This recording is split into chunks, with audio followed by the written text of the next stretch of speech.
Hindi ko po ito personal na karanasan. Karanasan ito mismo ng lolo ko. Hindi ko alam kung alam na ng lahat ng tao rito sa Quezon, lalo na sa Lukban, ang nangyari.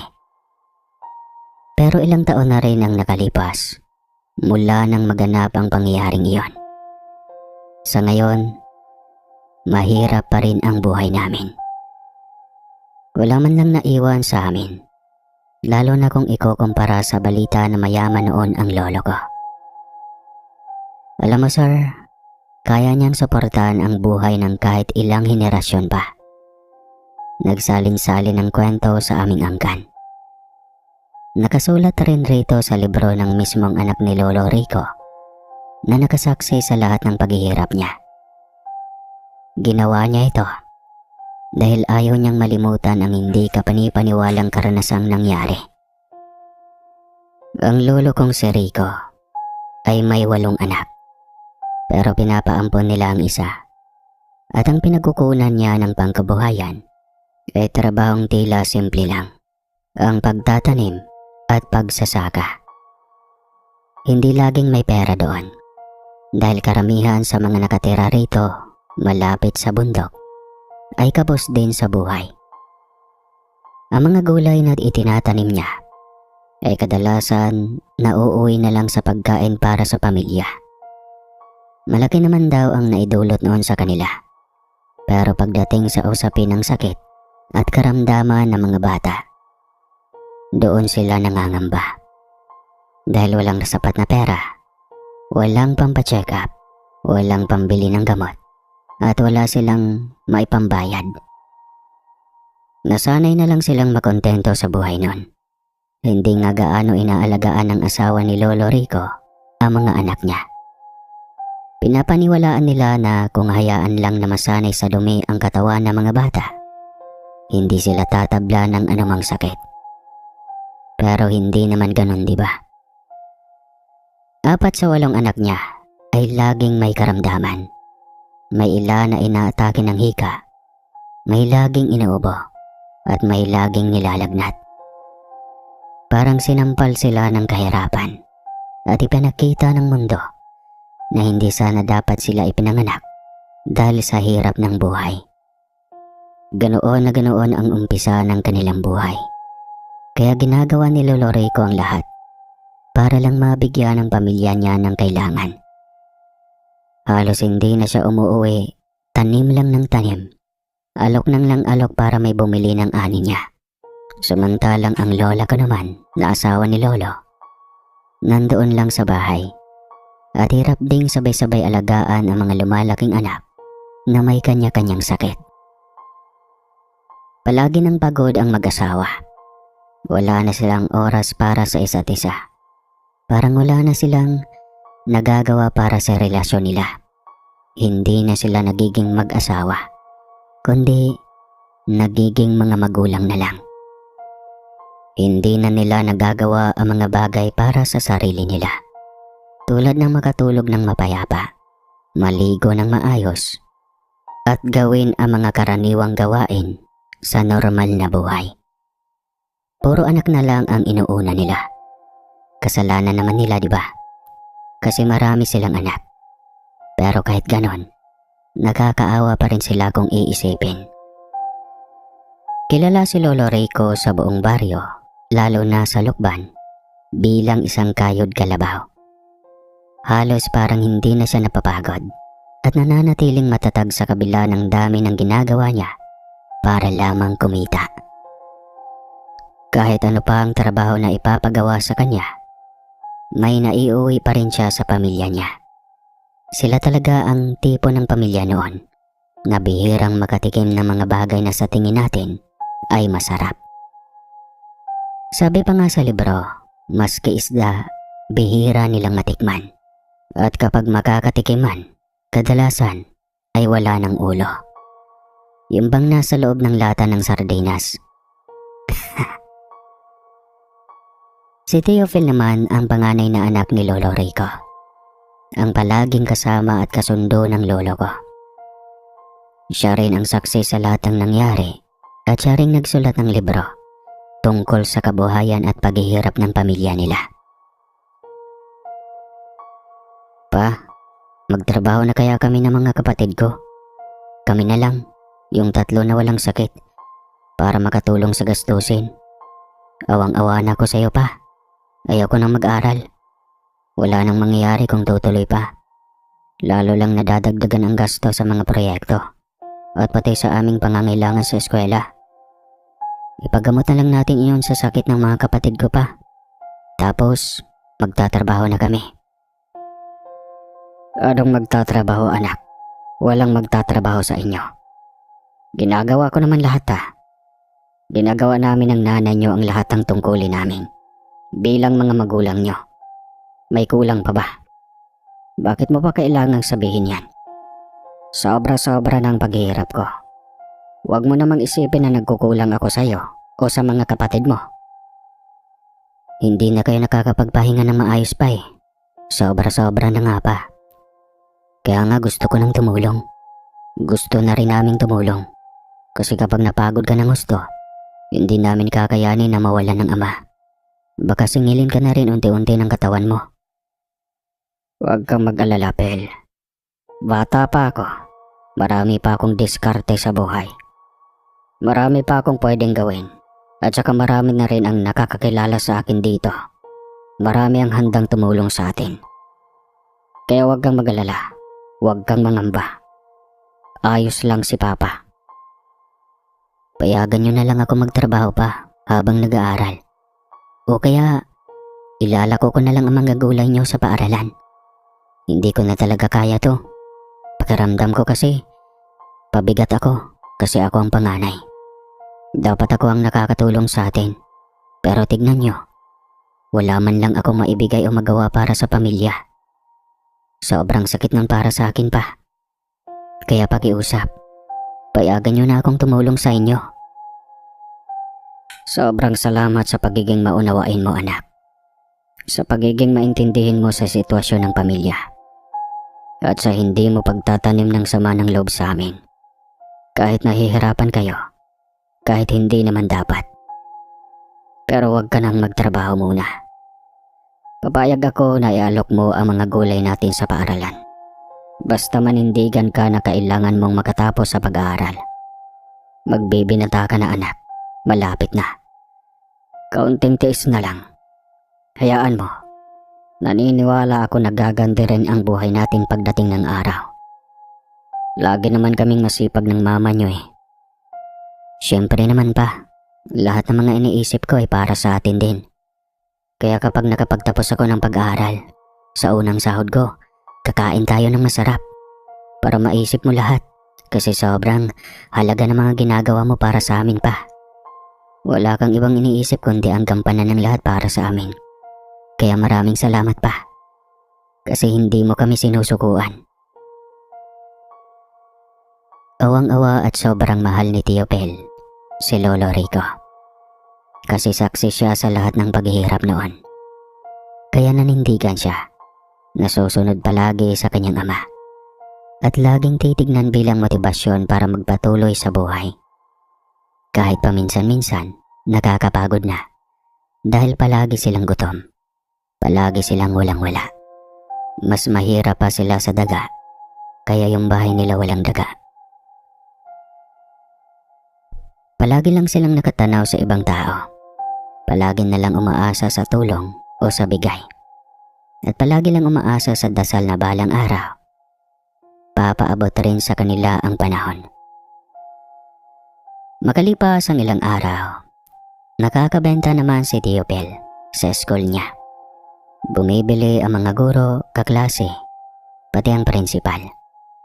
Kasi alam na ngayon ang lahat na mabuting bata si Tio Pel. Naiintindihan nila ang hirap na pinagdaraanan ng pamilya niya. Sila nga ang nabansagang isa sa mga pamilyang nakatira sa bundok Banahaw. Malapit nang matapos ang ilang buwan bago pumasok ang panahon ng tag-ulan na sinasabing magsusunod-sunod ang mga bagyo. Nangangamba sila lalo dahil kapag umuulan, lalong nagkakasakit ang 4 nilang mga anak at mas nakakakaba pa kapag umuulan nasisira rin ang mga pananim nila. Balisa na naman si Lolo. Hindi na niya alam kung ano ang gagawin para maisalba ang mga halaman niya. Lalo pa, lumalala rin ang kondisyon ng 4 niyang mga anak. Nagtayo na lang ng kubo doon si Lolo Rico sa harap ng mga taniman niya. Indikasyon iyon na hindi siya makakauwi ng palagi sa kanilang tahanan. Para iyon ang magiging pansamantalang tahanan niya sa mga panahong kailangan niyang bantayan ang mga pananim.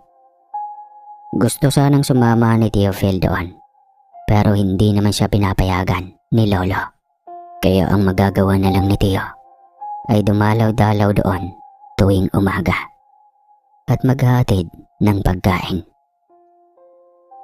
Nang magsimula na ang tag-ulan, gustong-gusto nilang pauwiin si Lolo Rico dahil baka matabunan ng lupa ang kubo niya, lalo na kapag gumuguho ang bundok paminsan-minsan.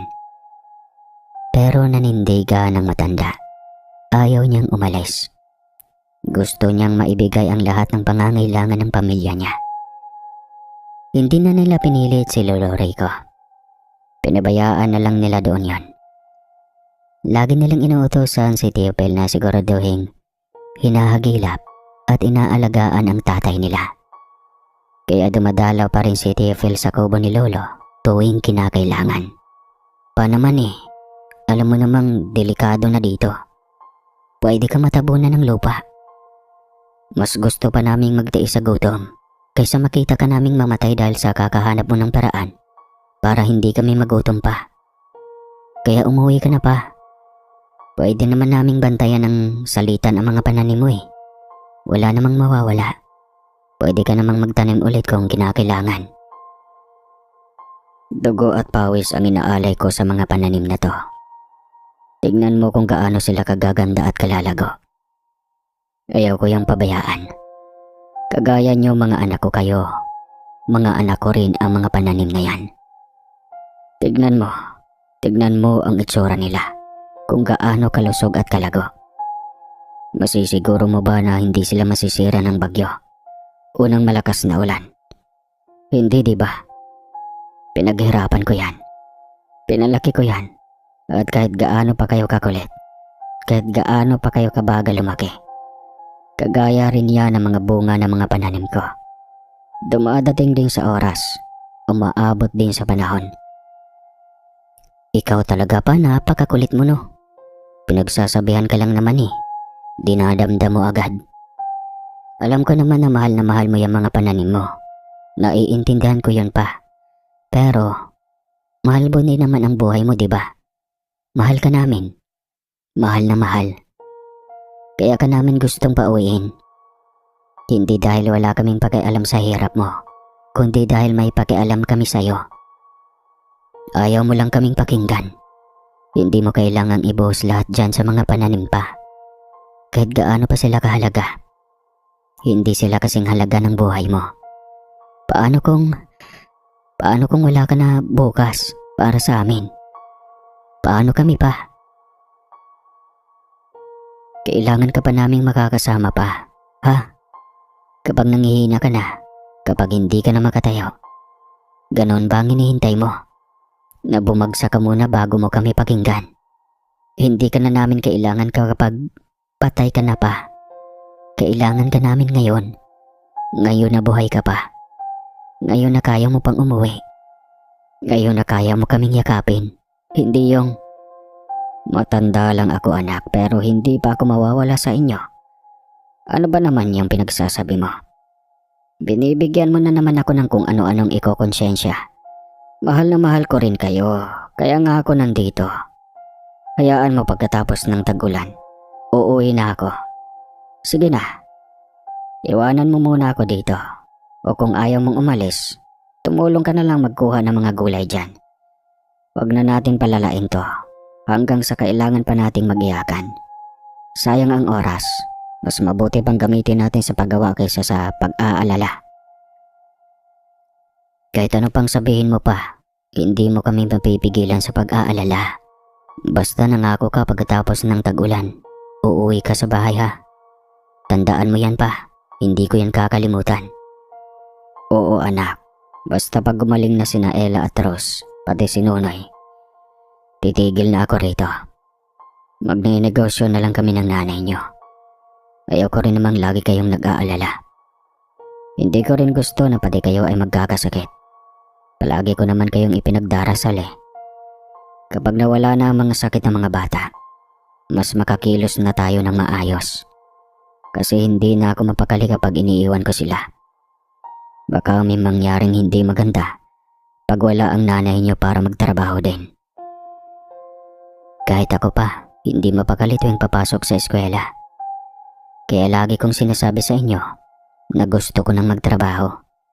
Ayaw kong iwan si nanay sa bahay. Tapos, 4 na bata ang inaalagaan niya.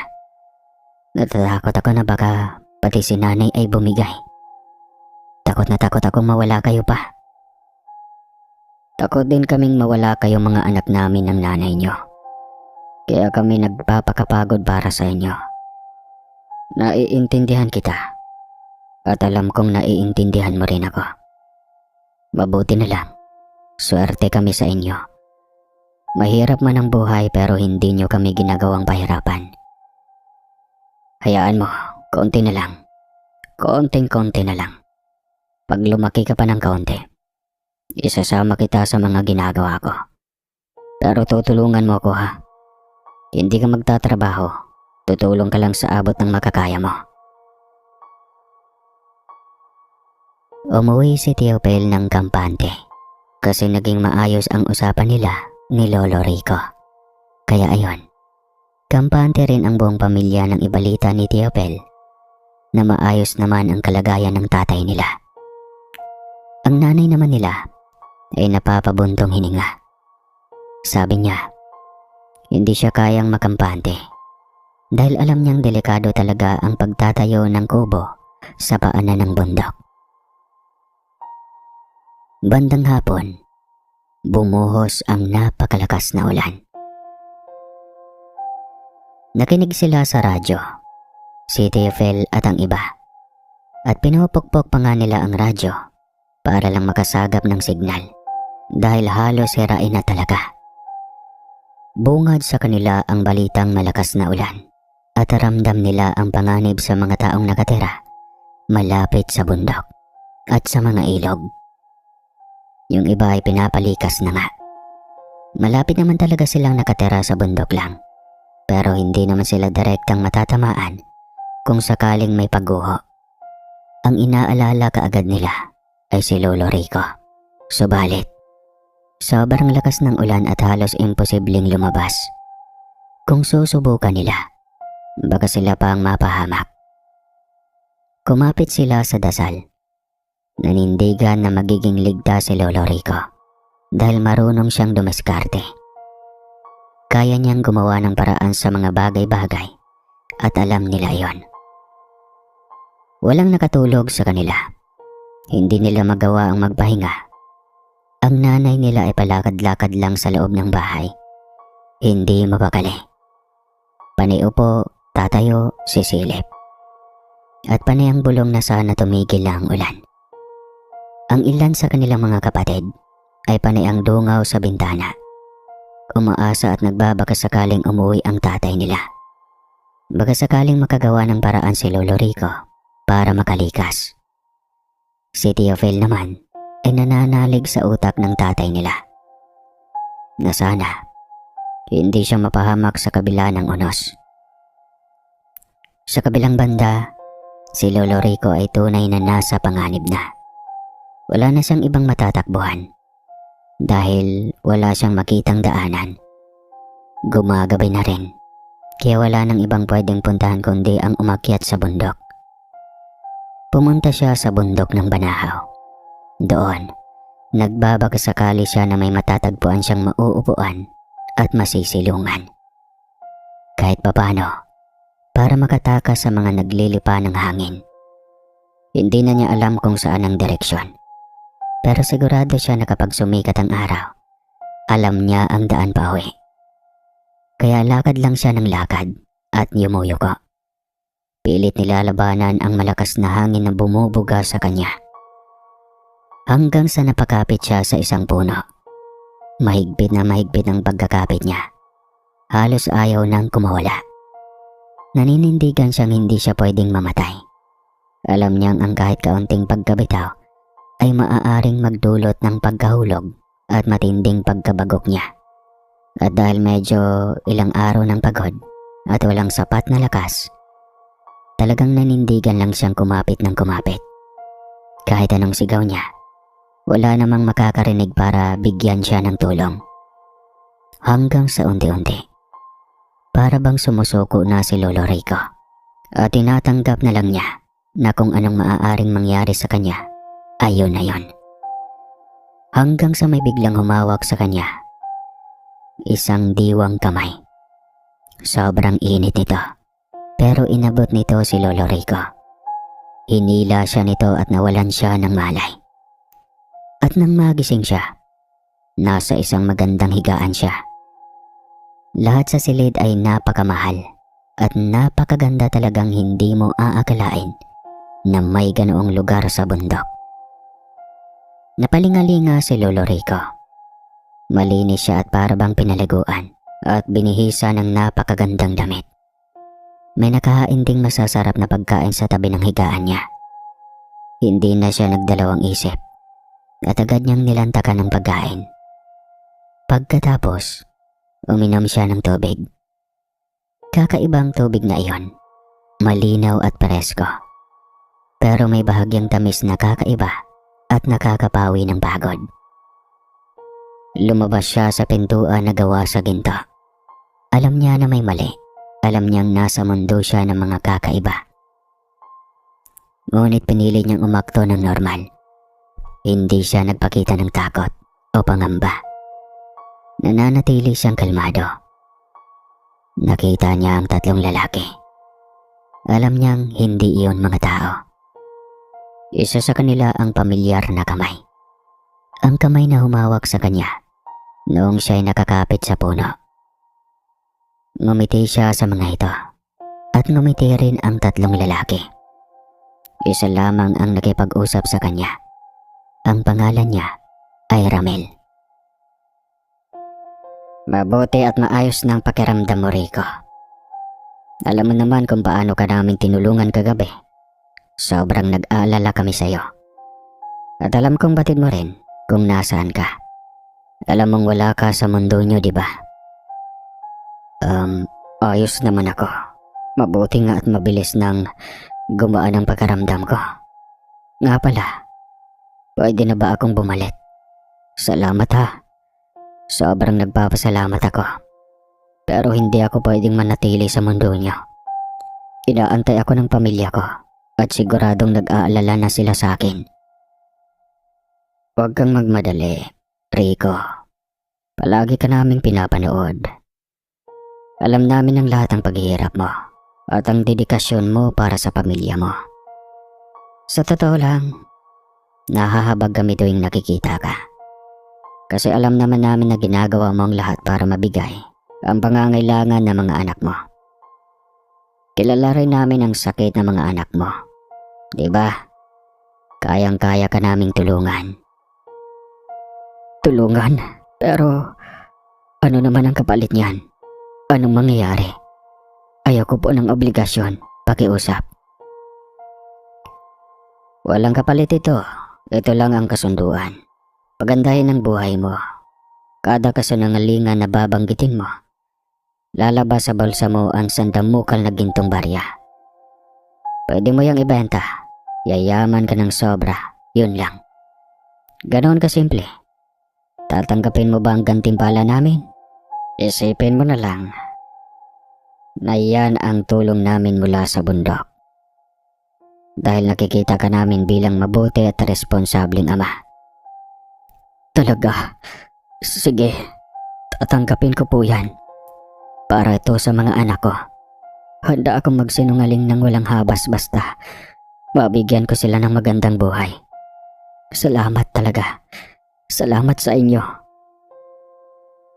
Lumapit si Lolo Rico sa tatlong engkanto. Hinawakan siya sa ulo at may inusal na salita na hindi niya maintindihan. Ang tanging alam niya ay parang umabot lang sa langit ang paghinga niya nang sa sobrang saya. Pagkadilat niya, ando na siya ulit sa bundok. Wala na ang ulan at maliwanag na ang paligid. Dali-dali siyang umuwi hanggang sa may nakasalubong siyang magsasaka at tinanong kung kumusta siya. Sagot niya, hindi pa rin siya maayos dahil natulog lang siya sa putikan sa bundok. Pagkatapos noon, naramdaman niyang biglang bumigat ang bulsa niya. Sinilip niya ng bahagya at kumikinang at kumikintab ang mga barya sa sikat ng araw. Dahil doon, napatalon siya sa sobrang tuwa at nagtaka pa nga ang magsasaka sa kanya kung bakit bigla siyang naging ganon. Ngunit hindi na nag-aksaya ng oras si Lolo Rico. Tumakbo siya papunta sa bahay nila para ibalita ang nangyari. Noong nasa bahay na siya at nakarating na, lahat sila ay tuwang-tuwa at nagtatadalon. Hindi nila pinagdududahan si Lolo Rico. Kaagad nilang ibinenta ang mga barya sa bayan. Isipin niyo iyon, makalipas lang ang 3 araw, kayang-kaya na nilang magpatayo ng bahay. Sabi pa ng mga engkanto, mas tatagal ang epekto ng gantimpala kung ipapatayo nila ito sa mismong bundok ng Banahaw, kahit sa baba lamang. Kaya sinunod nila yon. Doon sila bumili ng lupa at nagpatayo ng bahay. Hindi lang basta bahay kundi malaking bahay. Marami ang nagulat. Marami ang hindi makapaniwala. Mga kakilala at kapitbahay. Na paano biglang yumaman si Lolo Rico? Wala silang ibang pinakinggan kundi ang sagot ni Lolo Rico sa mga tanong ng kapitbahay na mula sa mga kasinungalingan. Dahil dito, lalo pang dumami ang pera nila. Bumili sila ng iba't ibang bagay. Ipinaospital niya ang mga anak niyang may sakit, habang ang asawa niya naman ay bumili ng mga mamahaling alahas, bag at mga damit. Ang mga anak naman niya kabilang si Phil ay lumipat sa magandang paaralan. Bumili rin sila ng mga sasakyan at iba't ibang panggamit. Ang 4 niyang anak ay dinala niya sa ospital sa mamahaling ospital para mapagamot. Sobrang kampante na sila sa buhay. Wala na silang mahihiling pa. Kaya lahat ng gusto nila ay kaya nilang bilhin. Ang galing dahil sa isang iglap lamang, parang sa isang kisap mata, ay maayos na kaagad ang kanilang buhay. Wala na silang dapat pang alalahanin tungkol sa paghihirap. Sa gamot, wala na silang kakulangan. Pati si Lolo Rico noon ay naging mas kampante. Kung kani-kanino siya nakikipag-usap, mas lalo siyang nakakapagsinungaling. Marami siyang nakakapuntuhan at kadalasan ay ang mga taong nagtatanong kung bakit siya biglang yumaman. May mga pumupunta pa roon na mga taong may kaya at may impluensya. Tinatanong nila kung pwede ba silang makasama sa negosyo. Ngunit hindi palaging pumapayag si Lolo Rico. Ayaw niya kasing kahatiin ang yaman niya at hindi rin niya kailangan ng negosyo. Dahil lagi naman siyang kumikita ng sobra sa madaling paraan. Pa, bakit hindi tayo umaalis dito sa paanan ng bundok? Kaya naman nating bumili ng ibang lupa, di ba?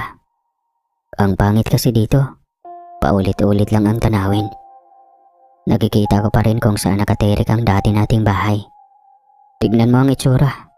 Naaalala ko ang buhay natin noon. Pwede naman tayong bumili ng ibang bahay.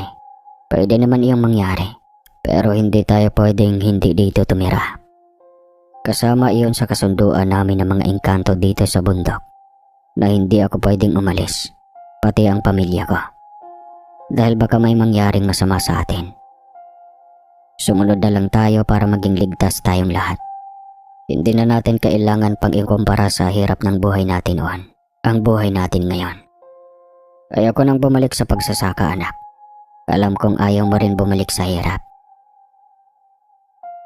Ang kapalit pala ng lahat ng ito pa. Dito tayo mabubulok sa bundok. Pati ang mga magiging pamilya natin.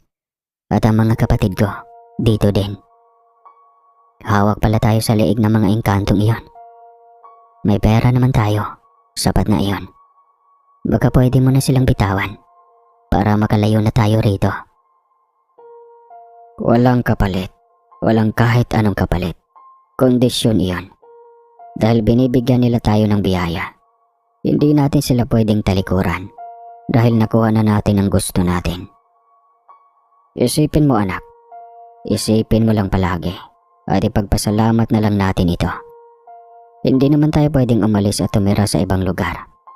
Panghawakan mo na lang na dito tayo naging mahirap at dito rin umunlad ang buhay natin. Si Ellie, Rose at Nonoy, kailan sila uuwi pa? Hindi na sila binabantayan ni nanay sa ospital. Inaasa na lang sa mga katulong. Ano na bang nangyayari sa pamilya natin? Halos hindi na tayo dikit-dikit gaya ng dati. Ano na ang balita sa mga kapatid ko? Kumusta na ang kalagayan nila? Nakibalita ako sa ospital. Sabi naman ng driver, maayos naman daw ang kalagayan ng mga kapatid mo. Inantabayanan pa sila para malaman kung ano mga gamot ang pwedeng ibigay. Huwag mo na lang silang alalahanin. Ngayong may pera na tayo, hindi na tayo mangangamba kung mapapahamak ba sila. Nasa maayos naman silang kalagayan. Bumili ka na ng mga gusto mo doon. Gawin mo ang gusto mo sa buhay. Sige na. Bakit wala ni isa sa inyo ang nagbabantay sa kanila pa? Bakit may kanya-kanya kayong ginagawa? Ano na nga ba ang nangyari? Bakit parang wala na tayong pakialam sa isa't isa? Maging masaya ka na lang anak. Ang mahalaga, may seguridad tayo. Hayaan mo silang sulitin ang bawat bagay dito sa bahay na to. Ang pera natin, ang buhay na meron tayo ngayon. Hayaan mo sila sa mga libangan nila, sa mga gusto nilang gawin. Dapat ganyan ka rin. Sulitin mo lahat habang nandito pa. Hindi natin alam kung hanggang kailan ako mabubuhay. Kita mo naman. Tumatanda na ako, di ba? Yan nga ang lagi mong ipinag-aalala dati nun. Hindi natin alam kung hanggang kailan ko pa kayang gamitin ang biyayang ibinigay ng mga engkanto. Kung hanggang kailan pa ako pwedeng magsinungaling para mas lalo pang bumigat ang bulsa ko. Medyo nag-iba ang pakiramdam ni Teopel noon. Parang nawala siya sa sarili at naiinis siya dahil hindi niya maintindihan ang sitwasyon. Parang nag-iiba na ang ugali ng mga tao sa paligid niya. Ang pamilyang dati kontento, naging parang gahama na. Kaya sinikap niyang pumunta sa ospital at dalawin ang mga kapatid niyang may sakit. Una niyang pinuntahan ang bunso nilang si Nonoy at hindi niya nagustuhan ang kanyang naabutan. Sabi nila, nasa maayos na kalagayan si Nonoy. Ngunit ang totoo, kritikal pala at bumibigay na ang kanyang baga. Talagang pinapahaba pa ng mga aparato sa ospital ang kanyang hininga para manatili siyang buhay. Ang bata ay napakasama ng loob dahil walang dumadalaw sa kanya mula sa kanilang mga magulang. Sobrang tuwa naman niya na makita ang kuya niyang si Phil. Kasi kahit papano, nagkaroon siya ng pag-asa na may pakialam pa rin ang pamilya niya sa kanya. Sabi ng bata, kung siya lang daw ang papipiliin, mas gusto pa ni Nonoy na maging mahirap na lang ulit. Kahit nasa bahay siya nagpapagaling noon, kahit walang kasiguraduhan kung maliligtas ba ang buhay niya o hindi, nararamdaman niya ang pag-aaruga ng nanay nila at ang pagmamahal ng kanilang mga magulang at mga kapatid. Pero doon sa ospital, pakiramdam ni Tito Nonoy ay parang nakakulong siya at nagbibilang lang ng araw kung kailan siya mawawala. Mas masakit pa, pakiramdam niya ay parang na siyang ulila. Napayakap na lang si Teopel sa kanyang kapatid at nangakong na dadalasan na niyang dumalaw. Lalo na kapag wala siyang ginagawa sa eskwela. Sinunod naman niyang dinalaw ang mga kapatid niyang babae. Nakita niya na maayos ang kalagayan ng dalawa. Pero nang malaman niya mula sa doktor, bumibigay na rin pala ang mga nasa loob ng kanilang katawan. Wala namang opisyal na pahayag na may panganib sa mga buhay ng mga kapatid niyang nasa ospital. Pero pakiramdam niya ay ganoon na nga, parang pamamaalam na ang nararamdaman nila sa pamamagitan ng kanilang sama ng loob sa mga magulang. Na kay Phil na naman ang lahat ng bigat. Siya na naman ang kumakarga ng nararamdaman ng lahat. Gusto niya nga noong mga panahong iyon na wag na lang umalis sa ospital na yon. Kahit na salitan man ang mga kapatid niyang sa paghihirap. Hindi rin kaya ng mga bata. Nawala ang mga magulang nila sa kanilang tabi. Pero wala eh. Nasilaw ng yaman ang kanilang mga magulang. At mas piniling unahin ang sariling kapakanan. Inaasa pa nila sa ibang tao at sa pera ang kalagayan ng mga kapatid niya. Naging bahagi ng araw-araw na buhay ni Phil ang pagdalaw at pagdala ng pagkain sa mga kapatid niya. Paano nga naman masusulit ng mga iyon ang pera kung nasa ospital lang sila at nakahiga? Tinatanong niya ang bawat isa kung ano ang gusto nilang ipabili, tulad ng laruan, pagkain at iba pa. Talagang dinadala niya iyon sa ospital. Ipinapakita at pinapalaro sa mga kapatid niya.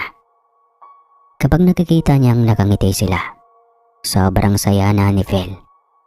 Nagkakaroon siya ng pag-asa na tatagal pa ang buhay ng mga bata. Nangako si Phil sa sarili niya at sa mga kapatid niya na kapag dumating ang araw na pwede na silang lumabas ng ospital, hindi na sila titira sa poder ng tatay nila. Dahil malaki ang sama ng loob nila at ang damdamin nila. Pinakapit niya na ng mahigpit ang mga kapatid niya para lalo pa nilang mapaginhawa ang loob at mapagaling. Naniniwala naman ang mga kapatid ni Phil sa kanya, kaya unti-unti, kahit papano, gumagaling ang kanilang pakiramdam. Pumapayag na ang mga doktor na magpagaling sa bahay ang mga kapatid niya. Palihim na bumili si Phil ng bahay sa bayan. Hindi naman kalakihan pero kasya na sila doon. At doon na dinala ang tatlo. Kumuha rin siya ng mga doktor para magbantay o mag-asikaso sa kanila. Paminsan-minsan na lang siyang umuwi sa bahay ng tatay nila at halos hindi na nga. Hindi naman siya napapansin dahil abala sila sa kani-kanilang luho at bagong libangan. Ang tatay niya o si Lolo Rico natutong magsugal at magpainom ng magpainom. Samantalang si Tito Phil pagkagaling sa eskwela ay nag-aasikaso sa mga kapatid niyang may sakit. Halos siya na ang nagiging magulang. Nagpapasalamat na rin ako kay Tito Phil dahil isa si Mama nun na nagkasakit. Dahil kung hindi yon ginawa ni Tito Phil, malamang hindi rin ako ipinanganak dito sa mundo. Naging matalino si Tito at nagsimulang magnegosyo. 3 negosyo pa iyon, hindi naman kalakihan. Talagang pumatok sa mga tao dahil puro pagkain ang kanyang paninda. Nagkaroon siya ng sariling pinagkukunan ng pera at halos hindi na siya humihingi sa yaman ng tatay niya para lang may maipangpagamot ang mga kapatid niya. Bayad na rin ang lahat ng tuition fee ni Phil hanggang sa makatapos siya sa iisang universidad. Wala na siyang ibang iniintindi kundi ang pag-aaral niya at ang pag-aalaga sa mga kapatid niya na may sakit. Halos nakalimutan na niya ang mga magulang niya. At ang 2 kapatid pa na nakatira pa rin sa poder ni Lolo Rico. Ngunit sa hindi inaasang pagkakataon, biglang pumunta sa bahay nila si Lolo Rico at nakipag-usap kay Phil ng masinsinan. "Ano ka ba naman, Phil? Ano ba ang usapan natin? Di ba umuwi ka dapat? Hindi natin pwedeng iwan ang sarili natin sa ibang bahay. Pinuntahan ako ng mga engkanto sa bahay natin. Nagpakita sila sa panaginip ko. Galit na galit. Ginagamit mo ang pera ko sa labas. Ano ka ba naman? At nandyan pala ang mga kapatid mo. Hindi mo man lang sinabi sa amin. Wala kaming kaalam-alam ng mama mo. Nakalabas na pala sila. Magkano bang nagastos ko pa? Sabihin mo. Para maibalik ko na sa'yo. May sarili na akong negosyo dito. Kaya ko nang sustentuhan ang mga kapatid ko. Hindi ko na kailangan ng kahit isang sentimo mula sa inyo. At huwag kayong magsabi na wala kayong alam. Dahil kung talagang nagmamalasakit kayo, saan naman lang naisip niyong dalawin sila sa ospital? Saan na tinanong niyo man lang kung kumakain ba sila? O kung humihinga pa ba sila? Pero hindi eh. Mas pinili niyong silawin ang sarili niyo sa pera kaysa sa mga anak niyong naghihingalo na. Ayaw na nila sa inyo, Papa. Masakit man marinig pero totoo yon. Kaya na naming umalis, kaya hindi na kami babalik sa bahay na yon. Nagkikipag-ayos lang kami kung matuto na kayong lumingon. Kung hindi nyo na kami gagawing alalay o sa gabal sa paghabol nyo sa material na mga bagay. Kapag naalala nyo na pamilya nyo kami, hindi mga tropeyong pinaluluhod sa harap ng kayamanan. Pasensya na, Phil. Babawi kami ng mama mo. Pangako. Pero pakiusap. Umuwi na kayo bago pa may mangyaring masama. Seryoso ang mga engkanto. Galit na galit sila. Baka gumanti sila sa atin. Baka kung ano bang gawin nila sa amin. Sige na. Phil, umuwi na kayo ng mga kapatid mo. Doon na lang sila magpagaling sa bahay. Gagawin ko pang 5 beses ang perang ibinibigay ko sa iyo. Dadagdagan ko pa kung gusto mo. Basta umuwi lang kayo. Pakiusap. Pera na naman pa. Pera na naman ulit. Akala mo ba puro pera lang ang solusyon sa lahat? Hindi ko kailangan yan. Kahit gawin mo pang 10 beses o 100,000 beses ang ibinibigay mo. Wala na akong pakialam. Maayos na ako. Maayos na kaming magkakapatid dito. Kaya pwede ba pa? Mag-isip-isip muna kayo. Ayusin niyo muna ang sarili niyo bago niyo kami kunin ulit. Makinig ka nga sa akin, Phil. Babawi kami. Gagawa ako ng paraan. Ako na ang bahala sa lahat. Sige na. Umuwi na kayo. Pakiusap. Maawa ka na sa amin. Hindi ko alam kung ano ang kaya nilang gawin, Phil. Yung mga engkanto galit na galit talaga sila. Pwede nilang paglaruan ang buhay natin. Pwede silang manakit. Pwedeng may mamatay. Hindi natin alam. Kaya pakiusap. Umuwi na kayo. Bago pa may mangyaring masama. Tama na muna pa. Tama na yung mga engkanto na yan. Ayaw ko nang maniwala. Ayaw ko na. Pagod na ako. Parang lagi na lang tayong kinokontrol ng mga buwisit na engkanto na yan. Ang gusto namin. Yung buhay na kami ang may desisyon. Hindi sila. At hindi ko na uulitin pa sa'yo. Hindi na kami babalik. Sige na. Umalis ka na pa. Lumipas ang mga araw na hindi na bumabalik si Lolo Rico. Walang pagbisita. Para bang biglang naglaho. Mabigat sa dibdib ni Tito Phil. Oo. Kasi kahit papano, ama pa rin niya yon. Pero may kaunting ginhawa pa rin. Para bang sa unang pagkakataon, hindi siya gumigising sa takot na may kaluluwang tatayo sa paanan niya para magpaalala ng kasunduan. Ang mga kapatid niya naman nagpapakita ng saya, maingay, lumalakas. Parang bumabalik ang kulay sa mga mukha nila. O iyon ang akala niya. Dahil may mga ngiti na hindi umaabot sa mata, may mga tawa na parang may kasamang hikbi pag siya'y nakatalikod. At kapag gabi na, may naririnig siyang pag-ubo. Mga impit na daing, mga bulong na hindi niya maunawaan. Parang may nakasabit pa rin sa kanila. Isang araw nun, pag-uwi ni Phil mula sa mahabang araw sa eskwela, Pagod, gutom, pero sabik silipin si Nonoy. Agad siyang nagtaka nang mapansin niyang bukas ang pinto ng kwarto ng bata. Tahimik lang. Wala siyang naririnig na tawanan. Walang mahinang hinga na karaniwan niyang dinadatnan. Nang marating niya ang pinto ng banyo, may kakaibang kaba na pumasok sa dibdib niya. May sapilitang paghinga, parang ingay na pagtatakbuhan. Pagbukas niya ng pinto, parang huminto ang mundo niya. Si Nonoy, hinahabol ang hininga, kinukumbulsyon, nakadapa sa malamig na sahig, naninigas ang buong katawan. Halos hindi makilala ang bata sa pangingitim ng labi. Nonoy! Napasigaw si Tito na parang napigtas ang puso niya. Nagkagulo ang lahat.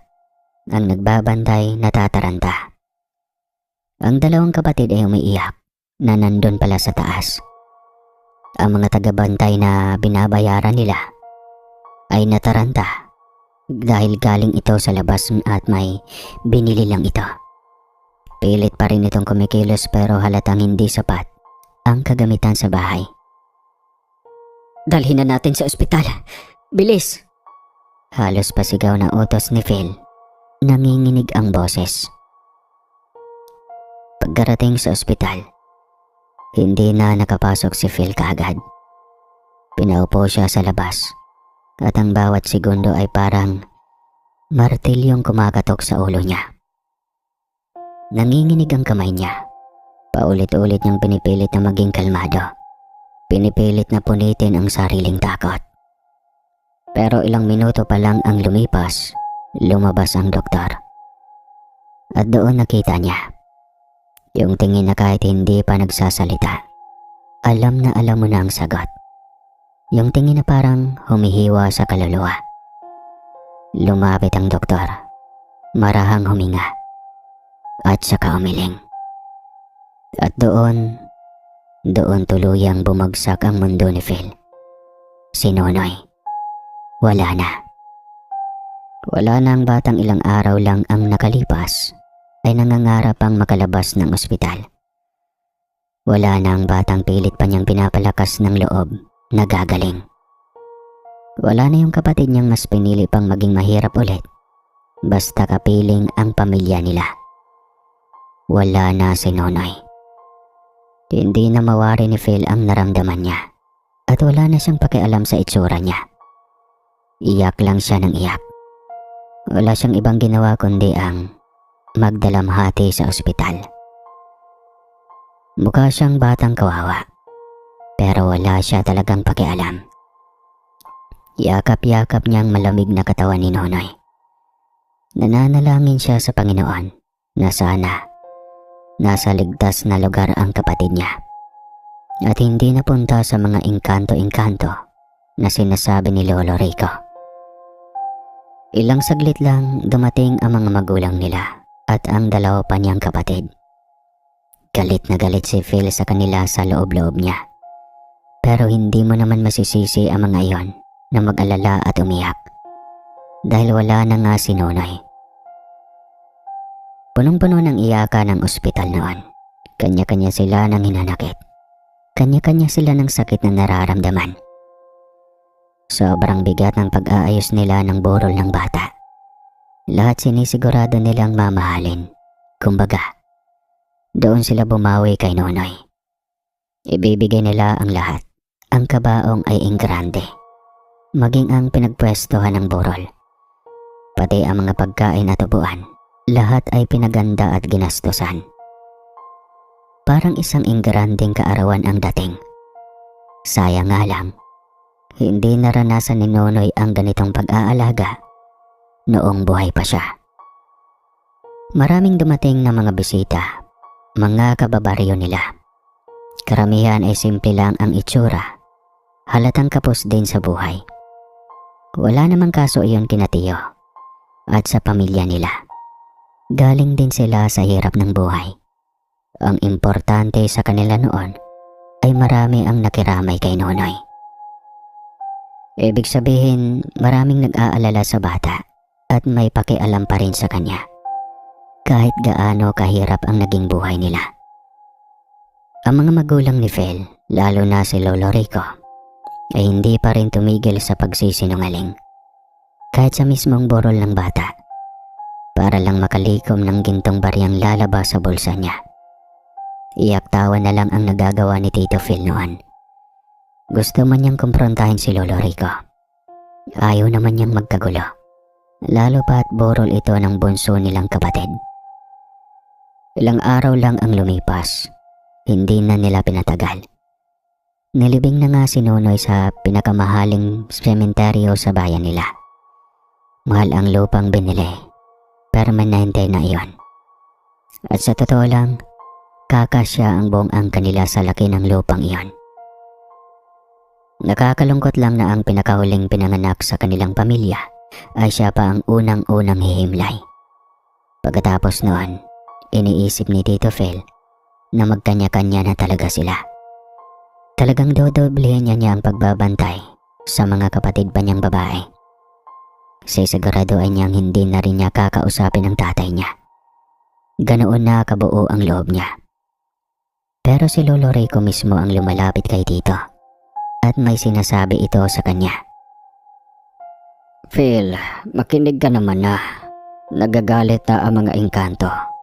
Kinuha nila ang buhay ni Nonoy. Sila ang may kagagawa nito. Unti-unti nila tayong uubusin kung hindi tayo makikinig sa kanila. Utang natin sa kanila ang kaginhawaan ng buhay natin ngayon, Phil. Makinig ka naman sa akin pakiusap. Makinig ka naman. Huwag mo nang antayin na maubos kayong mga anak ko. Hindi na kami konektado sa engkanto na yan, tay. Kaya huwag mong isiksik sa utak namin na kailangan may utang na loob kami sa mga engkanto mo. Namatay si Nonoy sa natural na paraan. Kaya mag-antay ka kung papansinin ka namin o hindi. Ganoon lang. Ayaw na nga naming sumunod eh. Ayaw na namin sa buhay na gusto mong mangyari.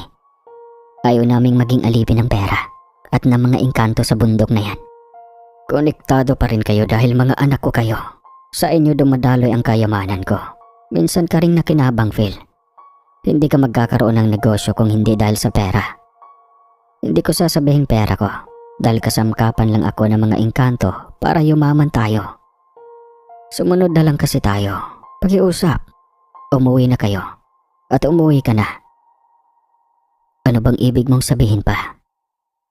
Tama na. Hindi nga kami uuwi. Uuwi kami kung gusto namin. Paulit-ulit tayo eh. Sige na. Magkanya-kanya na muna tayo. Huwag muna tayong gumawa ng away dahil kalilibing lang ni Nonoy. At siguradong nandito pa ang kaluluwa niya.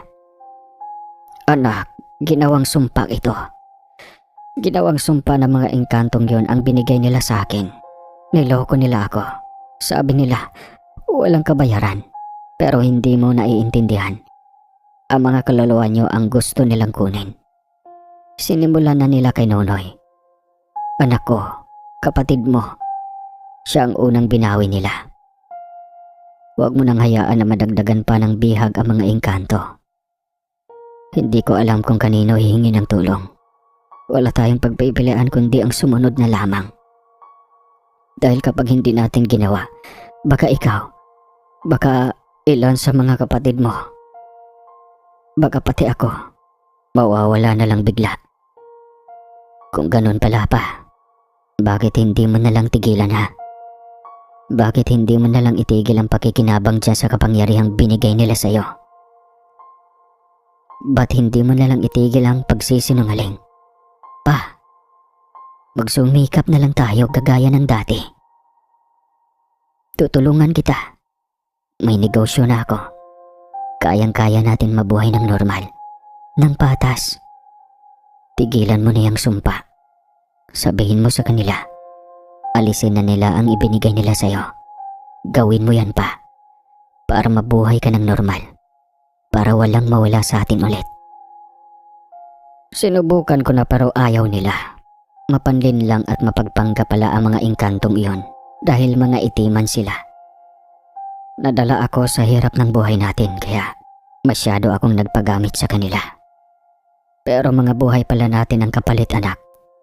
mga buhay natin. Kaya hindi ko na rin alam ang gagawin ko. Sobrang hirap na ako. Hindi alam ni Tito Phil kung paniniwalaan niya pa si Lolo Rico. Kasi hindi naman niya alam kung bumibigat ba ang bulsa ng tatay niya habang nagsasalita. Napatingin na lang siya doon ng normal. Tapos tumalikod na. Tinalikuran niya ulit ang ama niya. Habang nasa loob siya ng bahay, hindi niya maiwasang mapaisip. Kasalanan ng ama niya ang mga nangyayari kung totoo mang sinisingil sila ng mga engkanto. Dahil kung hindi tinanggap ng ama nila ang ganong sitwasyon, marahil wala silang maranasang ganyan. Oo, nakinabang silang lahat, pero sana hindi inabuso ng ama nila ang kapangyarihan. Pero dahil hindi matiis ni Tito Phil ang mga magulang niya, ay umuwi pa rin siya. Siya lang mag-isa nun dahil may naisip siyang ideya para baka sakaling malayo na ang ama niya sa mga engkanto na sinasabi nito. Pa, makinig ka naman sa akin ngayon. Ibenta mo na ang bahay na to o kaya ay ipag-iba mo. Tapos doon kayo bumili ng panibagong bahay sa bayan ulit. Sige na pa, para lubayan na kayo ng mga engkanto. Dahil kapag nandito kayo sa paanan ng bundok, lalo lang silang manggugulo sa inyo. Lalo nila kayong hindi patutulogin dahil nandito kayo mismo sa teritoryo nila. Subukan mo lang pa at subukan mong maging totoo. Subukan mong wag nang magsinungaling para kahit kaunti mawala na ang sumpa. Sa palagay ko, yun lang ang makakakontra sa kanila. Pwede nga, pero parang tinatakasan natin ang mga engkanto. Parang walang utang na loob tayo. Pero sila naman ang nagbigay nito sa atin, di ba? Mas magandang ipag-iba na lang natin ang bahay na to kaysa may bago pang madamay at may bagong makinabang. Sige pa, gawin nyo na. Aantayin namin kayo doon sa bayan. Hahanap din ako ng bahay na pwede niyong bilhin na medyo malapit sa amin. Hindi na talaga kasi pwedeng magsama-sama tayo. Pasensya na. Pero yan lang ang matutulong ko sa iyo sa ngayon. Salamat at nakikinig ka. Basta gawin niyo ang lahat para mawala kayo sa lugar na to. Sirain niyo ang dapat sirain. At ang bilin ko sa iyo pa, iwasan mo nang magsinungaling ulit. At sana panindigan mo to. Oo anak, pangako. Tutupadin ko yan. Hahagilap na ako ng mga taong pwede nang gumiba ng bahay. Masakit man sa akin at nakakapanghinayang. Pero kung tamang sinasabi mo na baka makabawas yon sa sumpa, gagawin ko na lang. Pinagiba nga ni Lolo Rico ang bahay niya. Talagang nasayang ang lahat. Marami nang hinayang pero alam naman ng mga nakakaalam kung ano ang hangarin nila. Kung bakit yon sa pilitang ginawa. Mangyak-ngyak ang nanay nila. At ang dalawa niya pang kapatid na nakatira sa bahay na yon. Pero wala ganun talaga. Nakahanap din naman kaagad sila ng mabibilhang bahay sa bayan. Siguro mga 10 bahay lang ang pagitan mula sa bahay ni Tito Phil. Akala nila magiging maayos na. Pero nagkaroon ng kakaibang pangyayari sa mismong bahay ni Tito Phil. Kuya, nanaginip ako. May isang gwapong lalaki. Inaaya niya akong sumama sa kanya. May naging panaginip pa nga ako na pagkakasalan niya ako. Tapos, nanaginip din ako na pinakasalan niya talaga ako. Ang galing ng mga panaginip ko. Tuloy-tuloy talaga. Kaya ayon, parang hindi ko siya maiwasang ikwento. Matagal ko lang napapanaginipan yung lalaki, kuya. Alam mo yung dati nating bahay, doon sa bundok? Doon daw nakatira ang lalaki. Pinapapunta niya nga ako doon Anong itsura niya nang nasa panaginip mo? Tao ba yan? Kinakausap ka ba? At ano pang mga sinasabi niya sa'yo? May pinapangako ba siya sa'yo? Ginaaya ka ba niya sa mundo niya? Ano? Sabihin mo sa akin. Parang sobrang gwapo. Ganyan. Pero parang hindi siya tao Kasi medyo werdo yung presensya niya. Siguro engkanto yun. Nakakarinig ako ng mga engkanto tungkol sa mga engkanto dati. Baka yun nga yun, kuya. Ang gara nga ng mga panaginip ko eh. Pero masaya. Wala naman siyang pinapangako. May nasabi lang siya na magsasama rin daw kami pagdating ng araw. Ganun ba? O sige, Ele. Pwede ba sa susunod na pag napanaginipan mo siya ulit, huwag mo na siyang kakausapin. Sabihin mo kaagad sa akin ha. At huwag na huwag kang pupunta sa bundok. Mangako ka sa akin, pwede ba? Seryoso ba yan, kuya? Baka panaginip lang talaga. Pero sige, hindi naman ako aalis dito sa bahay eh. Hindi rin naman ako sasama kung totoo man yun. Ayoko namang magkaasawa ng engkanto, no? Tama yan, Ele. Tama yan. Huwag kang gagaya kay tatay. Sige na, sige na. Basta mangako ka sa akin na hindi ka alis ng bahay ha. Mangako ka kay kuya na hindi ka alis. Oo kuya, pangako. At doon lang bahagyang nakahinga si Tito Fel. Kahit alam niyang nagsisimula na naman ang kakaibang presensya sa paligid nila. At kahit malinaw sa isip niyang hindi basta panaginip ang sinasabi ni Ele, pinilit niyang pinaniwalaan ang pangakong iyon. Dahil sa ngayon, iyon na lang ang meron sila. Laban sa kung anumang nilalang na sumusubok muli na pumasok sa pamilya nila.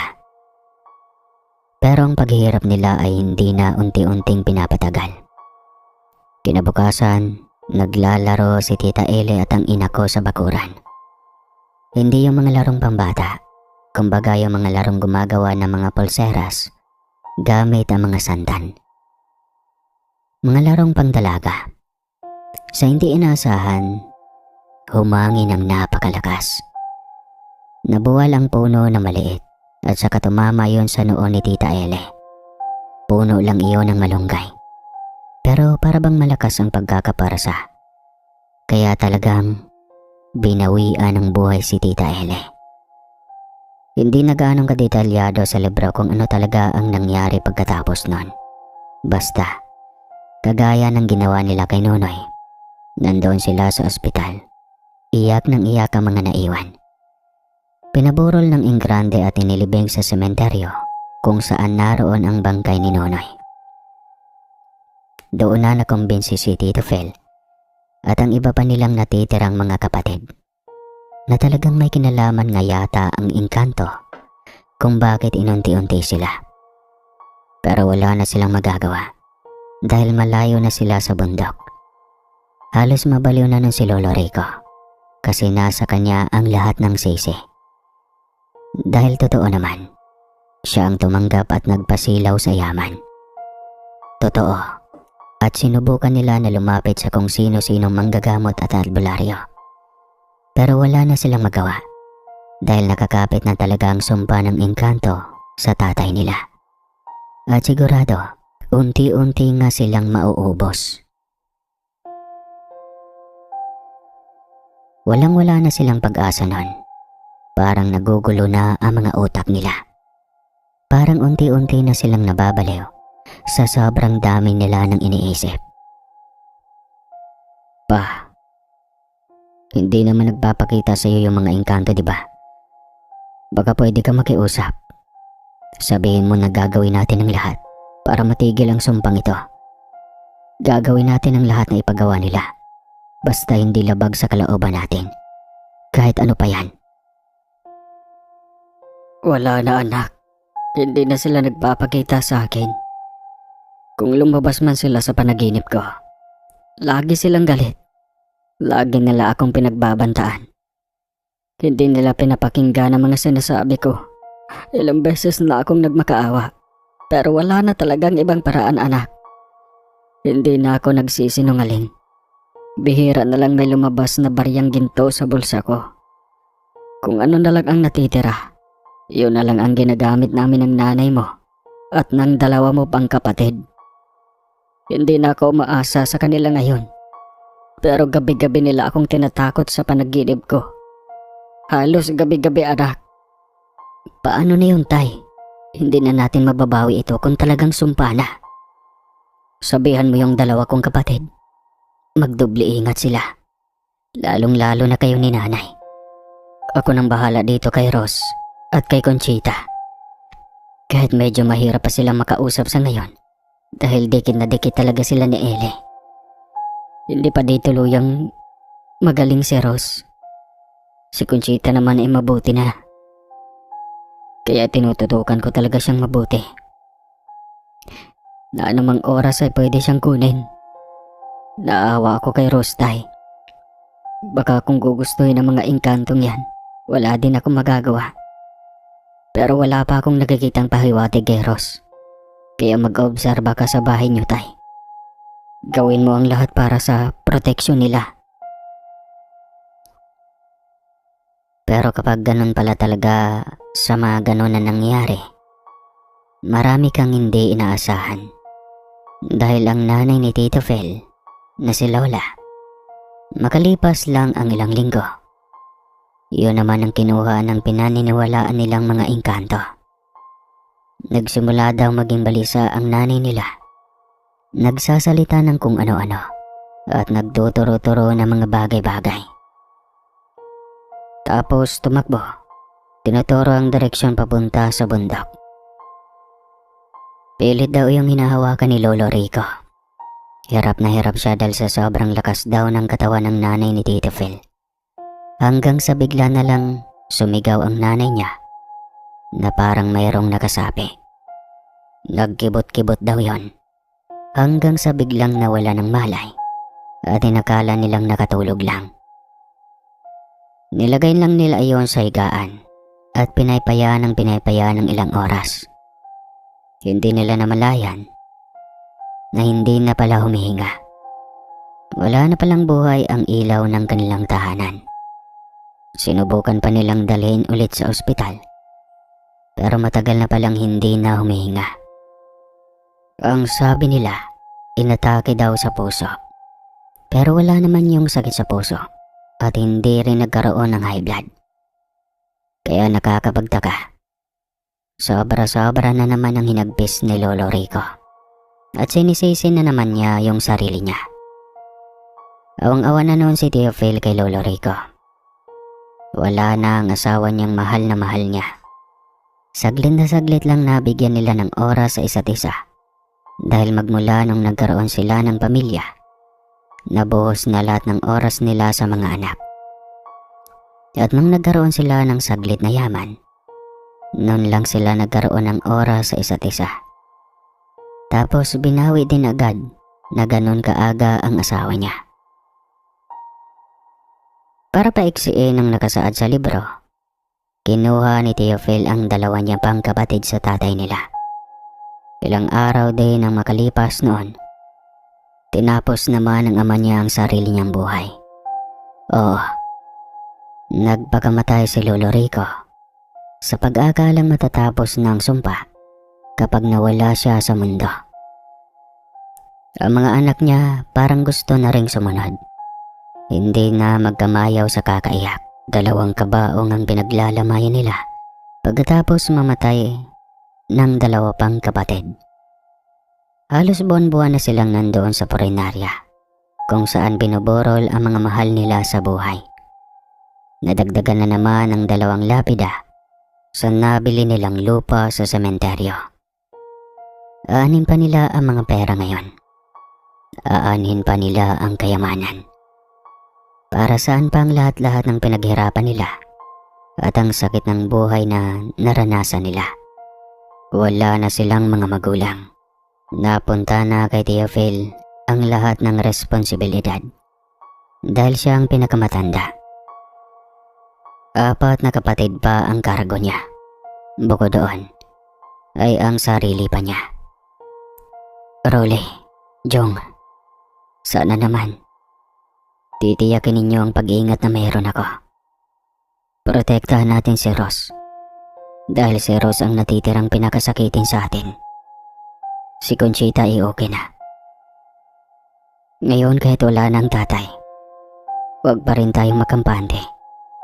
Dahil hindi naman tayo sigurado kung tatantanan tayo ng mga engkantong yan. Basta mangako kayo sa akin hindi kayo magpapadaig kapag napanaginipan ninyo ang mga nilalang na iyon. Kailan pa matatapos to, kuya? Wala namang nangyayari maganda sa atin. Puro na lang kaguluhan. Puro na lang may namamatay.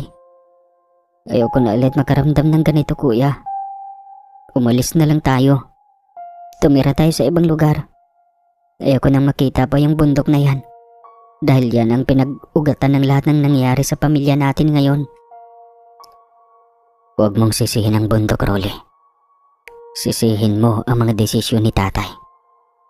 Kung inisip lang sana niya na huwag abusuhin ang binigay sa kanya ng mga engkanto, o kaya naman ay hindi niya na lang sana tinanggap iyon, tahimik sana tayo ngayon. Alam niyo naman sa sarili niyo, di ba, na kung magtatrabaho tayo, kaya nating itaguyod ang pamilya. Sadyang ayaw lang tayong payagan ni tatay noon. Hindi ko magawang magkampante, kuya. Nakakaramdam ako ng mali. May mali sa hangin. Parang nakakaramdam na naman ako ng kamatayan. Ayaw ko na. Ayaw ko na talaga. Paano na lang kami? Nila Jong at Rose, pati si Consita. Paano ka? Paano ka, Kuya Phil? Paano na tayo? Paano na lang tayo ang natitira? Magiging maayos din ang lahat, Rolly. Huwag kang maglala. Huwag kang mag-isip ng kung ano-ano. Dahil hindi makakatulong ang mga negatibong bagay sa ganitong sitwasyon. Lalo na sa ganitong usapan. Kaya sana, manindigan kayong lahat na wala nang mangyayaring kamatayan sa susunod. Gagawin natin ang lahat para protektahan ang isa't isa. Hindi na natin hahayaan maulit pa ang kahit na ano. Matapos ang kanilang usapan, nagaya si Rolly at Jong na pumunta mula sa parke para magpahangin. Pinapaandar nila ang sasakyan nun. Pinayagan naman sila ni Tito Phil kasi alam niya na wala namang mangyayari sa kanila sa parke dahil marami ang tao doon. Ang ginawa noon ni Tito Phil, inasikaso niya lang si Ross. Pinainom ng gamot, pinakain. Tipikal na ginagawa nila sa araw-araw. Nanood ng telebisyon, naghugas ng mga pinggan. Basta nakalagay doon na sobrang kampante lang siya. Agad, sa sumapit ang gabi, hindi pa rin umuwi sina Rolly at Jong. Dito na nagduda si Tito Phil. Sinubukang hanapin ni Tito Phil ang dalawa niyang kapatid at magtanong-tanong kung saan sila. Pero wala silang maibigay na sagot. Simula noon, umakyat ang kaba ni Phil. Hindi na siya mapakalma. Kalawat kanan na ang paglakad niya hanggang sa bigla na lang sumagi sa isip niya ang mga bagay na hindi mo maisip na maaring nangyari sa dalawa. Kinabukasan, wala pang tulog si Tio Phil dahil sa pagkakaalala. Nakatanggap siya ng balita. Ang dalawa niyang kapatid, nabundol pala. Nabundol sila ng isang truck. At 10 oras na palang patay sila. Kaagad na pumunta sila at sumugod sa ospital. Halos maghikahos na sila noon. Wala nang lumalabas na luha kay Tio Phil. Nagbayad na lang si Tio Phil ng mga bills at kung ano-ano pang kailangan bayaran sa ospital. Ang kapatid naman niya mga babae ay ganun pa rin. Iyak ng iyak pa rin. Napabundong hininga na lang si Tio Phil. Napadasal at nahihirapan sa hinihinagpay sa kanyang utak. At sinabi niya na sana huli na iyon. Sana hindi na maulit. At kahit parang napaka-imposible naman sa kanya na mapakinggan, dahil kahit ilang beses siyang nagmag-aawa, unti-unti pa rin na inuubos ang pamilya niya. Ganoon na naman, borol na naman ulit, paulit-ulit na lang. Kahit siguro ang mga taga sa kanila ay napapagod ng pumunta. Kasi wala na mga ganaong tao ang dumalo sa borol ni Rolly at kay Jong. Sa dami ng pagkaing binili nila, parang nasayang lang. Saglit na lang binurol ang dalawa. Siguro nasa 2 araw lang din. Pinapalibing niya kaagad. Wala na siyang ginawa pang seremonya.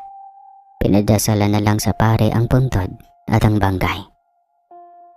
Pagkatapos nun, tapos na. 3 na lang sila ni Ross. Pumunta daw si Tia Phil sa bundok nun. Naghihinagpi siya. Nagsisigaw ng malakas. Dalang bigat ang lahat ng nangyari sa pamilya niya. Kayong mga engkanto kayo. Sinamantala niyo ang kahinaan ng tatay ko. Sinamantala niyo ang panahon na desperado kami. Na wala kaming pera. Wala kaming mapuntahan. Halos wala kaming pag-asa noon. Nilapitan niyo siya noong pinakadurog siyang tao. Ang kapal ng mga mukha niyo. Para gawin niyo yun. Sinilaw niyo siya sa ginintoang barya. Sa mga pangakong hindi naman totoo. Ginawa niyo siyang kasangkapan. Tinuruan niyo siyang maging sinungaling, manlamang at mang-abuso. Mga bagay na hindi niya ginawa kailanman noon bago kayo dumating. Hindi kayo tumulong. Iniligaw niyo siya. At pagkatapos, kinuha niyo ang mga magulang ko. Kinuha niyo ang mga kapatid ko. Kinuha niyo ang buhay nila na wala man lang awa. Parang hindi sila tao. Parang wala silang halaga. Para saan? Para sa kapangyarihan? Para sa kapritso? Para lang masunod ang gusto niyo? Pero tandaan niyo to. Hindi na dapat kayo nang himasok sa buhay ng mga mortal. Hindi niyo teritoryo ito. Hindi niyo karapatan to. At ngayong sinira niyo na ang buong pamilya ko mula sa pagkabata hanggang sa paghihirap namin. Hanggang sa huling hininga nila. Sinusumpa ko kayo. Sinusumpa ko ang bawat isa sa inyo na may masamang hangarin sa mga tao. Sinusumpa ko ang lahi ninyo na walang ibang ginawa kundi manggapang sa dilim para sirain ang mga mahihinang nilalang. Masaya na ba kayo? Masaya na ba kayo ngayon na ganito ang itsura ng buhay namin? Naubos na kami. Na halos wala nang natira. At kung hawak niyo man ang kaluluwa ng pamilya ko, kung totoo mang nasa mga palad niyo ang kapalaran nila, isang araw, huwag kayong mag-alala. Haharap din kayo sa tunay na Diyos. Sa Diyos na hindi niyo kayang impluensyahan o lokohin. At doon, walang engkanto, walang salamangka, walang kapangyarihan na makakapagpaligtas sa inyo. Magdudusa kayo, kagaya ng impyernong pinaranas niyo sa amin. At iyon ang paninindigan ko hanggang sa huling hininga ko. Tinanggap na ni Tito Phil na posibleng kinabukasan, siya naman ang mamatay. O kaya ay si Ross, o di kaya ay si Mama.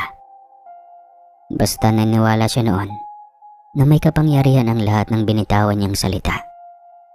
Pero para lang pala siyang naghihintay sa wala. Dahil paglipas ng mga taon at halos umabot na sa 1 dekada, buhay na buhay pa rin silang tatlo. At aminin niya, sobra-sobra pa ang swerte nila.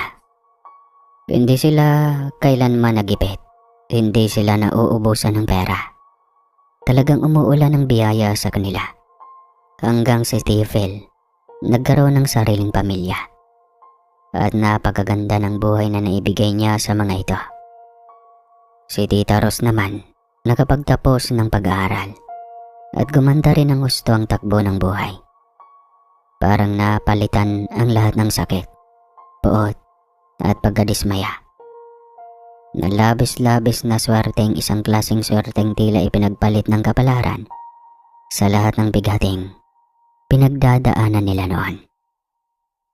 Pinagmamalaki ni Tito Phil ang swerte na naranasan niya dahil alam niyang hindi iyon galing sa mga engkanto, kundi dahil sa pagsusumikap niya sa pag-aaral at pagtatayo niya ng negosyo.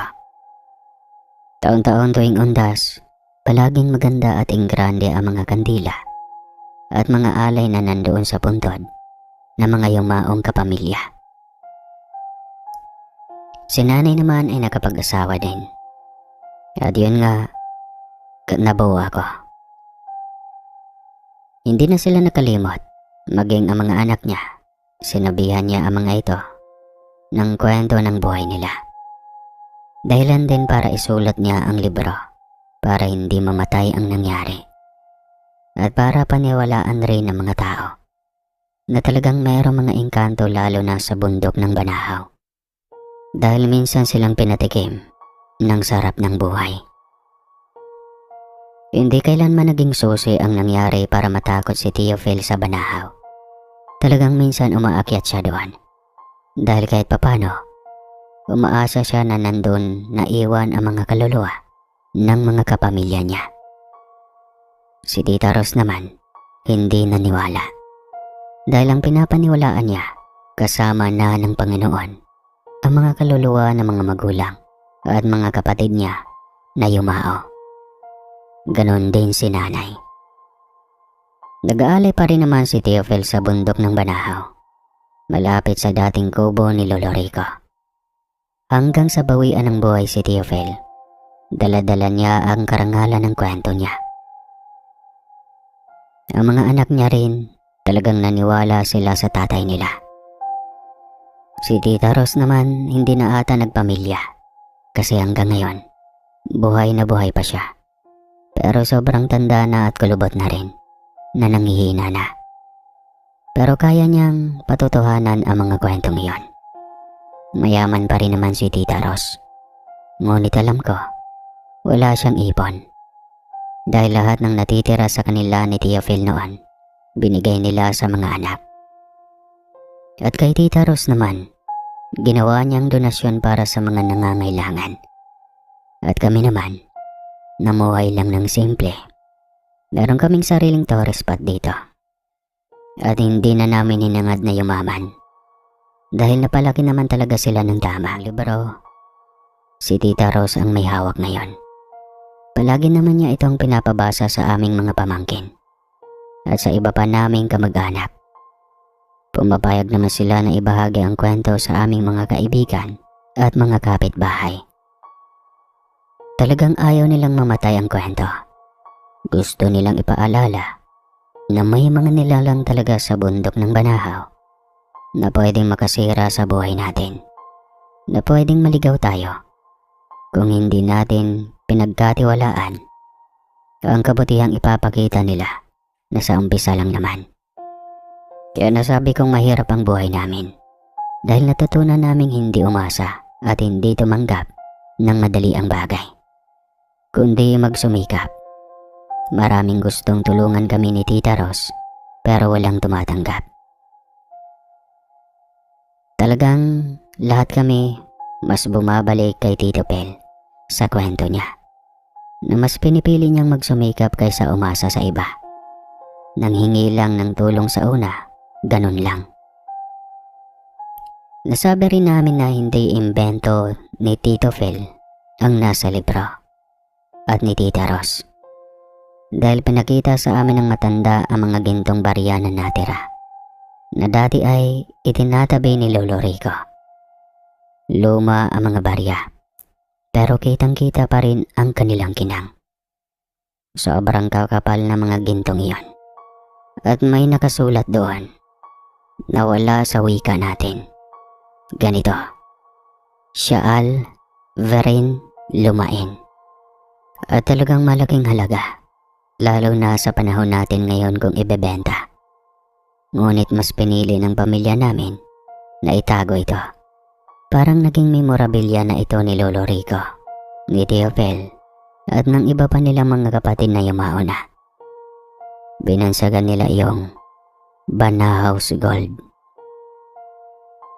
Ngunit higit pa sa material na halaga ng mga gintong barya, naglingkod ito bilang paalala ng aral na natutunan namin na ang tunay na kayamanan ay hindi nasusukat sa pera o material na bagay, kundi sa pagmamahalan, pagtutulungan at sakripisyo para sa isa't isa. Sa bawat araw na lumilipas, pinipilit naming dalhin ang leksyon na iyon sa aming buhay. Sa paraan ng pag-aalaga namin sa isa't isa at sa pagpaparangal sa alaala ng aming mga yumaong kapamilya. Hindi man kami makaligtas sa lahat ng sumpa o kapalaran, natutunan naming humarap sa hirap ng may tapang at laging isa puso ang kabutihan at dangal. Ang mahalaga ngayon, hindi na nanatili ang sumpa sa pamilya. Tapos na ito. At hindi rin ito naipasa kay Tita Ros. Kaya nanatiling sarado ang libro. At kaya naman naging sakim ang isang tao, ay kulang tayo sa malayang pag-iisip. Yun lang. Hanggang dito na lang po ang kwentong ito. Wakas ng kwento. Hanggang sa muli.